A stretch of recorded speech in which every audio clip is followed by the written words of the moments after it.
Welcome to trading guide. நான் உங்கள் தாமோதரன். நம்ம சேனல் சப்ஸ்கிரைப் பண்ணுங்க, லைக் பண்ணுங்க, ட்ரேடிங் உங்களுக்கு ஷேர் பண்ணுங்க. நிறைய நண்பர்கள் நம்மளுடைய சேனல் சப்ஸ்கிரைப் பண்ணியிருந்தீங்க, அவங்க எல்லாத்துக்கும் நம்மளுடைய நன்றி. வாங்க இப்போ நம்ம வந்து கூடாயில் பற்றி இந்த வாரத்துக்கான சப்போர்ட் ரெசன்ஸ் அந்த ரிவர்சல் பாயிண்ட் எப்படி ஒரு வியாபார முறை பின்பற்றலாம் அப்படிங்கிறத பற்றி பார்ப்போம். அப்படி பார்க்கும்போது கூடாயிலுடைய ஃபர்ஸ்ட் ட்ரெண்ட் என்ன அப்படிங்கிறத பார்த்துருவோம். மந்த்லியில் டவுன் ட்ரெண்ட், வீக்லியில் அப் ட்ரெண்ட், டெய்லியில் அப் ட்ரெண்ட், ஹவர்லியில் பார்த்தீங்கன்னா அதுலேயும் அப் ட்ரெண்ட் இருக்கு. அதோட சப்போர்ட் ரெசன்ஸ் என்னங்கிறது பார்த்தீங்கன்னா 3000, 3180, 3230, 3490, 3700. சப்போர்ட் பாத்தீங்கன்னா 2850, 2740, 2620, 2500, 2020. ஸோ இந்த ரெட் கலர்ல இருக்கிற ரெசன்ஸ் லைன், இந்த கிரீன் கலர்ல இருக்கலாம் சப்போர்ட் லைனா டிரா பண்ணிருக்கோம். ஒரு சேனலை வந்து பிரேக் ஆகி இது பிரேக்குக்கு அப்புறம் இது பாத்தீங்கன்னா ஒரு மூவ்மெண்ட்ல இப்ப மேல இருக்கு. ஓவராலா பார்த்தோம் அப்படின்னா வந்து ஒரு நல்ல புல்லிஷ் ட்ரெண்ட்ல குரூட் வந்து மூவ் ஆயிட்டு இருக்கு. இப்போ இது இந்த மூவ்மெண்ட் வந்து கண்டினியூவா தொடருமா, இந்த இடத்துல இருந்து என்ன ரிவர்சல் பாயிண்ட் பார்ப்போம். மண்டே வந்து உங்களுக்கு ஒரு 4 ஹவர்ல ஒரு புல்லிஷ் பார் கொடுத்து அது க்ளோசிங் அந்த ஹை பிரேக் ஆச்சு அப்படின்னா 3230 டு 3180 டு 3230 கோல்டன் ரேஷியோவான 61.8. அதாவது இந்த ஏற்றத்துக்கும் இந்த இறக்கத்துக்கும் இடையில இருக்க இந்த ஒரு மூவ்மெண்ட்ஸ் வந்து இங்க பாத்தீங்கன்னா கோல்டன் ரேஷியோ பிஃபோர் ரேட்ரேஸ்மெண்ட்ல கோல்டன் ரேஷியோவான 61.8 அப்படிங்கிற ரேஞ்ச் இங்க வந்து டச் ஆகுது. இந்த இடத்துல இருந்து மேபி ரிவர்ஸ் ஆகிறதுக்கான வாய்ப்புகள் அதிகம். அது ஒண்ணு.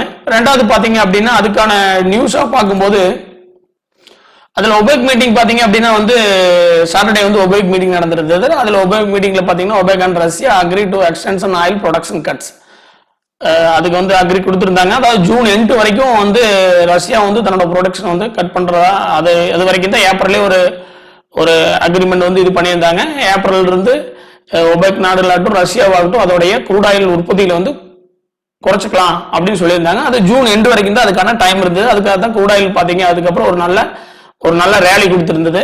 அதுக்காக தான் பாத்தீங்கன்னா இந்த original deal would have allowed increase starting the next month பாத்தீங்க அப்படின்னா வந்து நார்மலா வந்து ரஷ்யாவும் சரி ஒபேக் நாடுகளும் சரி அந்த க்ரூட் ஆயில் வந்து உற்பத்தி கைவிடுற காட்டிலும் மறுபடியும் அதிகமாக உற்பத்தி பண்ணலாம்.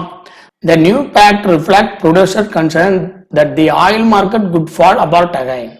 அதாவது பார்த்தீங்கன்னா அடுத்ததா வந்து இறங்கலாம்னு வருத்தப்படுறாங்க அதாவது ப்ரொடியூசர்ஸ் எல்லாம். ஏன் அப்படின்னா மறுபடியும் வந்து உற்பத்திகளை அதிகப்படுத்தும் போது அதுக்கான விலை இறங்கலாம் அப்படிங்கிற கான்செப்ட்ல வருத்தப்படுறாங்க. இது க்ரூட் ஆயிலுக்கான நியூஸ். இதில் நம்ம எப்படி ஒரு ஐடியா பண்ணலாம் அப்படின்னு பாத்தீங்க அப்படின்னா நம்ம நியூஸ் பேஸ் நம்ம அதிகமாக வந்து க்ரூட் ஆயில் கொடுத்து கிடையாது. இந்த தடவை ஏன் கொடுக்குறோம் அப்படின்னா ஒரு நல்ல ஓவர் பாட் ஜோன்ல இருக்கு. இப்போ நம்ம பாத்தீங்க இண்டிகேட்டர் வந்து நம்ம வந்து ஒன்லி நம்மளுடைய டேர்னிங் பாயிண்ட்டுக்கு மட்டும் தான் நம்ம இண்டிகேட்டர் யூஸ் பண்ணணும். அப்படி பார்க்கும்போது பாத்தீங்கன்னா RSI பாத்தீங்க அப்படின்னா ஓவர் பாட்ல இருக்கு. அதே மாதிரி பாத்தீங்கன்னா moving average and conversion diversion பாத்தீங்க அப்படின்னா வந்து ஆல்ரெடி வந்து பிரேக் ஆகி உங்களுக்கு பாத்தீங்கன்னா மூவ்மெண்ட் வந்து டைவர்ஷன் வந்து கீழே வந்து ஒரு மூவ்மெண்ட்ஸ்க்காக பிரேக் ஆயிருக்கு. ஸோ அதனால நாம வந்து கொஞ்சம் கவனமா ட்ரேட் பண்ணுவோம். ஏன்னா பாத்தீங்க அப்படின்னா கோல்டன் ரேஷியோவும் பாத்தீங்கன்னா கொஞ்சம் ஒரு 200-230 பாயிண்ட்டுக்குள்ளதான் வந்து கோல்டன் ரேஷியோ ஏரியாவும் இருக்கு. அதே நேரத்தில் வந்து அவங்களுக்கான ஜூன் கான்ட்ராக்ட் வந்து முடியறதுக்கான வாய்ப்புகள் இருக்கு. அதே நேரத்தில் எல்லா கண்ட்ரியும் வந்து ஷடவுனை வந்து ரிலீஸ் பண்ணாலும் அவங்ககிட்ட ஏற்கனவே ஒரு ஸ்டாக் இருக்கும். ஸோ அதனால விலை கொஞ்சம் இறங்கும் அப்படிங்கிற கான்செப்ட்ல அவங்களும் கொஞ்சம் வெயிட் பண்ணலாம். ஸோ அதனால வந்து நமக்கு இனி வரும் நாட்களில் வந்து இது ட்ரேட் பண்ணும்போது அதாவது 3230க்கு மேல ட்ரேட் ஆகிட்டு இருக்கிற ஒவ்வொரு ஏரியாவும் நம்ம வந்து ஃப்ரெஷ் பைக் விஷயங்களை வந்து கொஞ்சம் திங்க் பண்ணி தான் நம்ம ட்ரேட் பண்ணணும். அதுக்கு சப்போர்ட் பாத்தீங்க அப்படின்னா 2850 இது பிரேக் ஆகி வந்து நமக்கு ஒரு க்ளோசிங் கொடுத்தது 4 ஹவர்ல அந்த 4 ஹவர் லோ பிரேக் ஆச்சுன்னா அடுத்து 2740, 2620, 2500 இப்போ பாத்தீங்கன்னா அடுத்தடுத்த சப்போர்ட் லெவல்ல ரீச் ஆகிறதுக்கான வாய்ப்புகள் இருக்கு. இந்த ரேஞ்ச் எல்லாம் ஈஸியா ரீச் ஆகிறதுக்காக வாய்ப்புகள் இருக்கு. ஸோ அதனால வந்து நம்ம எப்படி ஒரு இந்த ஏரியாவில் ட்ரேட் பண்ணணும் அப்படிங்கறத நம்ம வந்து தெளிவாக சொல்லியிருக்கோம். இந்த ஏரியா வந்து ரிவர்சல் ஆகிறதுக்கான வாய்ப்புகள் இருக்கு. அதனால இந்த ஏரியாவில் போய் நம்ம வந்து ஃப்ரெஷ் பை வந்து எடுக்கும்போது பட்சத்தில் ரொம்ப கவனமா எடுத்தீங்கன்னா இன்ட்ராடேவில் வந்து உங்களுக்கு ஒரு ப்ராஃபிட் கிடைச்சா புக் பண்ணிட்டு வெளியே வந்துருங்க. நெக்ஸ்ட் டே கொண்டு போகும்போது கண்டிப்பா அது ரிஸ்கான ஒன்னா இருக்கிறதுக்கான வாய்ப்புகள் இருக்கு.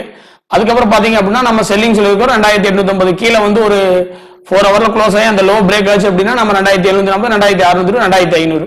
ஸோ இந்த அடுத்தடுத்த சப்போர்ட் லெவலில் வந்து ரீச் ஆகிறதுக்கான வாய்ப்புகள் இருக்கு. இங்க பாத்தீங்கன்னா நமக்கு இந்த ட்ரெண்ட் லைனுக்கான ஒரு சப்போர்ட் இங்க இருக்கு. ஸோ இங்கிருந்து நமக்கு வந்து ஒரு டவுன் ஆகி அதுக்கப்புறம் ஒரு ரிவர்சல் கிடைச்சுன்னா நம்ம நெக்ஸ்ட் பைக்காக நம்ம யோசிக்கலாம். இப்போ பாத்தீங்கன்னா அது ஓவர் பாட்ல இருக்கு, அதை புரிஞ்சுதான் நாம ட்ரேட் பண்ணணும். இந்த இடத்துல பாத்தீங்கன்னா நமக்கு இங்கிருந்து பை பண்ணவங்க எல்லாம் இந்த இடத்துல இருந்து ஒரு ப்ராஃபிட் புக்கிங் பண்றதுக்கான வாய்ப்புகள் இருக்கு. நம்ம அதையும் யோசிக்கணும். ஏன் ஓவர் பாட் அப்படின்னா அதுக்கப்புறம் செல் பண்றதுக்கான வாய்ப்புகள் இருக்கு அப்படிங்கிறதுனால இந்த இடத்துல பாத்தீங்க அப்படின்னா ஒரு டிஸ்ட்ரிபியூஷன் நடக்கலாம். அதாவது வந்து இங்க பை பண்ணவங்களா இங்க செல் பண்றதுக்கான வாய்ப்புகள் இருக்கலாம். மேபி நான் சொல்றது வந்து ஒரு 3180 இருந்து 3280 ஒரு 4 ஹவர்லயோ இல்லை 1 டேவ்லயோ ஒரு ஷூட்டிங் ஸ்டாரோ இல்லை வந்து ஒரு பியரிஸ் என்கல்பிங்கோ நமக்கு வந்து ஃபார்மேஷன் கிடைச்சது அப்படின்னா நம்ம வந்து ஒரு செல்கான ஐடியா பண்ணலாம். ஸோ அதனால வந்து எந்த இடத்துல எப்படி ஒரு சுச்சுவேஷன் இருக்கு மார்க்கெட் அப்படிங்கிறத பார்த்து வந்து உங்களோட இன்வெஸ்ட்மெண்ட்ல வந்து கண்டினியூ பண்ணுங்க. ஒரு அடுத்த நாள் நெக்ஸ்ட் டே வந்து நீங்க ஒவ்வொரு ரிஸ்க் எடுக்கும்போது கொஞ்சம் கவனமா எடுங்க. இப்போ நம்ம இந்த வீடியோவில் பார்த்தீங்கன்னா நம்ம கூடால பற்றி அதுக்கான டெக்னிக்கல் வைஸ் எப்படி இருக்கு, அதே நேரத்தில் வந்து அதுக்கான நியூஸ் என்ன இருக்கு அப்படிங்கிறதையும் சொல்லியிருக்கோம். இது உங்களுக்கு கண்டிப்பாக யூஸ்ஃபுல்லாக இருந்திருக்குன்னு நினைக்கிறேன். அதை சரியாக பயன்படுத்தி வர வாரங்களில் ட்ரேட் பண்ணுங்க. Thank you trading கைடர்.